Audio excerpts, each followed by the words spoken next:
Assalamualaikum warahmatullahi wabarakatuh. Selamat pagi anak-anak. Apa kabar hari ini? Baik?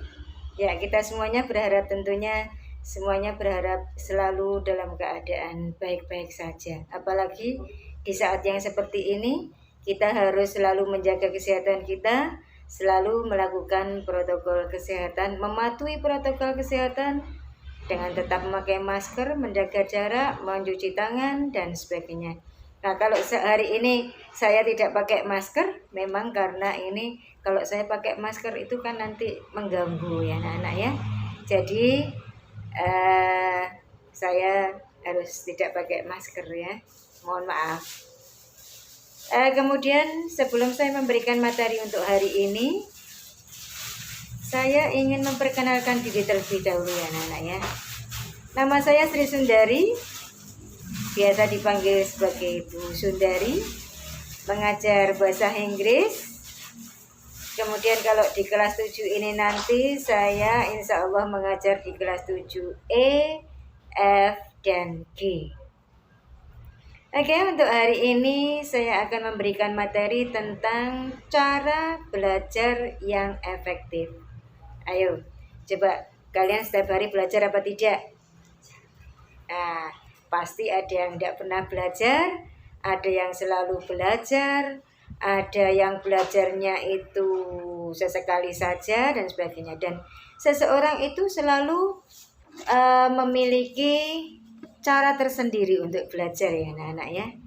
Nah, sekarang ada yang senangnya belajar itu dalam suasana yang harus hening, ada yang sambil mendengarkan musik. Nah, seperti itu. Nah, sekarang bagaimana cara belajar yang efektif? Coba sebelum saya mulai, kalian persiapkan buku dan alat tulis. Jika nantinya kalian harus menulis apa yang kalian dengarkan, karena untuk akhir nanti ini Bu Sundari ingin kalian memiliki catatan yang nantinya bisa dikumpulkan melalui pembimbing dari gugusnya ya. Jadi kalian bisa membuat rangkuman dari materi yang akan Bu Sundari berikan ini, yaitu tentang cara belajar efektif. Oke? Sudah siap? Seperti yang sudah Bu Sundari katakan tadi, bahwa seseorang itu punya cara tersendiri untuk belajar. Tapi di sini Bu Sundari akan memberikan tips bagaimana belajar yang baik dan benar. Ada beberapa tips di sini, ada banyak sekali. Di antaranya yang pertama adalah kita itu bisa belajar secara berkelompok. Yang pertama ya, belajar kelompok. Kenapa kita bisa belajar secara berkelompok? Karena belajar yang secara berkelompok ini biasanya kita suasana ini itu lebih menyenangkan ya, menyenangkan dengan banyak teman dan bisa di rumah dengan tentu saja situasi yang santai. Itu belajar kelompok, sehingga kalian bisa saling bertanya, kemudian dalam keadaan yang santai karena banyak teman. Juga ada yang mendampingi, misalnya di situ kalau ada orang tua ya tentu saja didampingi oleh orang tua, dan juga ada kakak misalnya, seperti itu. Kemudian yang kedua, rajin membuat catatan intisari pelajaran. Rajin membuat catatan intisari pelajaran. Seseorang biasanya belajar itu dengan memberikan tanda pada bagian-bagian yang penting di kertas ataupun di buku kecil yang bisa dibawa kemana-mana. Jadi misalnya seperti yang sudah beberapa orang lakukan itu dengan cara diberi warna dengan stabilo seperti itu. Jadi itu tandanya bahwa itu adalah merupakan bagian penting. Kemudian kenapa ditulis di kertas atau di buku kecil? Kita bisa bawa kemana-mana. Tapi anak-anak ingat, jangan sampai digunakan untuk mencontek. Nah, itu. catatannya. Kemudian yang ketiga, membuat perencanaan yang baik. Maksudnya bagaimana membuat perencanaan yang baik? Ya, kita sesuaikan rencana belajar kita itu sesuaikan dengan target pencapaian yang sesuai dengan kemampuan yang kita miliki. Jadi kita targetkan rencana belajar kita itu sesuai dengan kemampuan yang kita miliki. Jadi bisa disesuaikan. Yang keempat anak-anak, disiplin dalam belajar. Seseorang dalam belajar itu biasanya kita dijadwalkan jam berapa nantinya kalian akan belajar. Nah, tentunya harus tetap tepat waktu. Ya, itu dijadwalkan. Misalnya nanti setelah maghrib saya harus belajar. Nah, itu harus tepat waktu. Yang kelima anak-anak, menjadi aktif bertanya dan ditanya. Menjadi aktif bertanya dan ditanya. Bagaimana maksudnya? Jika belum jelas, tanyakan pada guru atau teman atau mungkin pada orang tua kita. Jadi kalau belum paham, belum jelas, ya jangan diam saja. Kalau gurunya bertanya, sudah paham anak-anak? Nah, kalau kamu merasa belum paham, ya tanyakan pada guru atau kalau malu tanyakan pada teman kalau teman bisa. Yang keenam anak-anak, belajar dengan serius dan tekun. Ya, belajar dengan serius dan tekun. Maksudnya, kalau kita belajar misalnya di kelas, dengarkan dan catat yang guru jelaskan.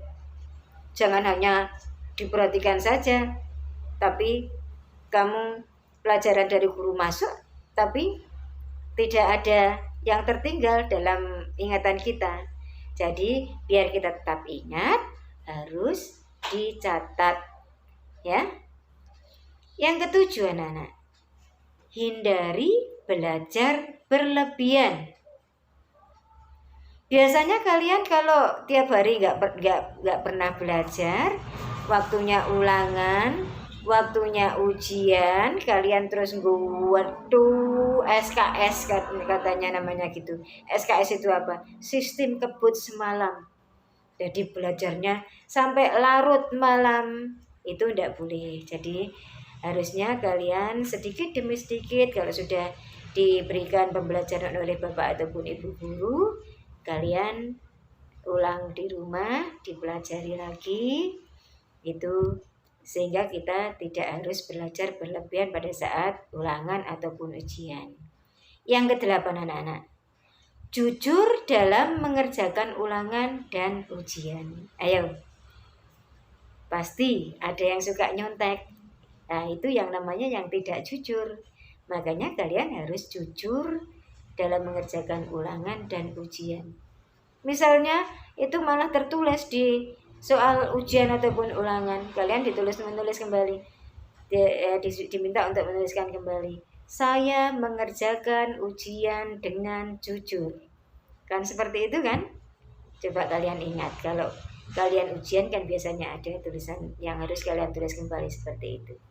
Yang kesembilan anak-anak, jadilah seorang pemimpin.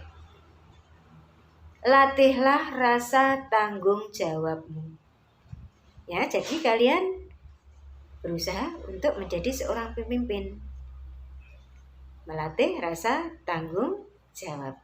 Misalnya kalau ada seorang guru, bapak atau ibu gurumu, meminta bantuan pada kalian untuk melakukan sesuatu, ya kalian harus kerjakan dengan tanggung jawab. Itu sifat dari seorang pemimpin. Yang ke-10 anak-anak, mendengar penjelasan guru dengan baik. Nah itu tadi, ya, serius dan tekun, ada hubungannya kan? Jadi mendengar penjelasan guru dengan baik. Yang ke-11, jangan malu bertanya. Nah, seperti yang sudah disebutkan tadi kan ada kalian kalau belum jelas harus bertanya pada guru. Kalau malu bertanya pada teman. Seperti pepatah mengatakan bahwa malu bertanya sesat di jalan. Makanya kalian jangan sampai malu bertanya. Oke, saya lanjutkan untuk yang ke-12. Kerjakan PR anak-anak, ya. Kerjakan PR. Kalau kalian menunda mengerjakan PR, nah nantinya akan menumpuk. Kemudian kalian akan memiliki banyak tanggungan. Makanya nanti kalau sudah mulai pembelajaran, setiap Bapak Ibu guru kalian memberikan tugas, selesai pembelajaran langsung kerjakan. Jangan sampai menunda, ya, sehingga kalian tidak punya tanggungan apapun. Yang ke-13 anak-anak, selalu mengulang pelajaran yang sudah diajarkan, ya. Jadi agar kalian tidak lupa, maka selalu mengulang pelajaran yang sudah diajarkan, ya. Yang ke-14 anak-anak, cukup istirahat, makan, dan bermain. Jadi tadi kan ada penjadwalan, ya. Jadi kalian pulang sekolah, pasti kan makan dulu, kemudian istirahat sebentar, ada waktunya bermain. Nah, itu harus dilakukan secara seimbang. Selanjutnya anak-anak yang ke-15. Banyak berlatih pelajaran yang kurang disukai. Misalnya matematika, biasanya yang anak-anak tidak suka ini karena alasannya tidak bisa. Maka untuk menjadi bisa, maka kalian harus banyak berlatih dalam mengerjakan latihan-latihannya.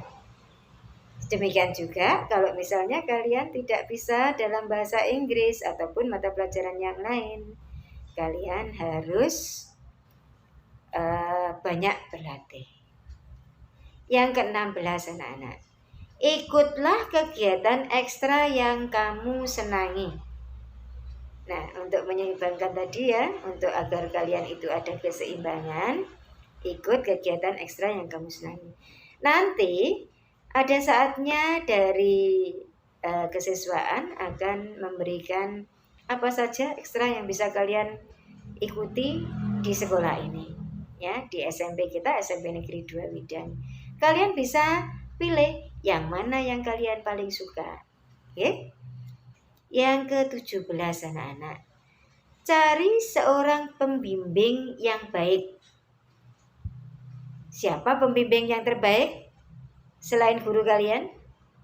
Tentu saja orang tua kita, ya. Selain guru kita, pembimbing yang terbaik adalah orang tua. Makanya kalian harus berbaik pada orang tua. Jangan sampai kamu berani pada orang tua kalian. Yang selanjutnya ke-18, ya, ini memang banyak tips yang harus kalian ikuti. Jangan suka mencontek teman. Nah, ini yang sudah saya katakan tadi. Agar kalian bisa menjadi seorang yang jujur, maka jangan sampai mencontek teman. Oke. Kemudian yang ke-19 ya anak-anak, ya. Niat dengan sungguh-sungguh. Kalau kalian punya niat yang bersungguh-sungguh, niat untuk belajar dengan sungguh-sungguh, pasti nanti hasilnya akan good. Oke. Yang ke-20 anak-anak, lokasi dan situasi yang kondusif. Nah, ini ya kalau belajar ya jangan di depan TV. Kita cari lokasi ataupun situasi yang kondusif, yang tentu saja yang nyaman dan tenang. Bagaimana yang urutan yang ke-21? Hindari sikap tidak jujur. Nah, itu tadi sudah Bu Sundari sebutkan tadi, yaitu kita harus menghindari sikap yang tidak jujur. agar kita mendapatkan hasil yang sesuai dengan kemampuan kita. Yang ke-22 anak-anak, maaf ya ini tadi ada sedikit terganggu. Yang ke-22, kita menggunakan metode imitasi. Apa atau imitasi itu? Yaitu kita dengan cara meniru. Ayo, yang dulu masa kecilnya suka meniru seorang guru. Saya ingin jadi guru. Nah, bermain dengan teman-temannya. Saya jadi gurunya ya, saya jadi muridnya. Nah itu, jadi dengan cara meniru, kalian akan bisa belajar. Itu tipsnya salah satunya. Yang ke-23 anak-anak, ada trial and error. Apa itu? Kita belajar dari eksperimen pribadi. Kita berusaha terus sampai kita mencapai sesuatu yang kita harapkan. Selanjutnya anak-anak yang ke-24 ada metode berpikir. Cara berpikirnya bagaimana?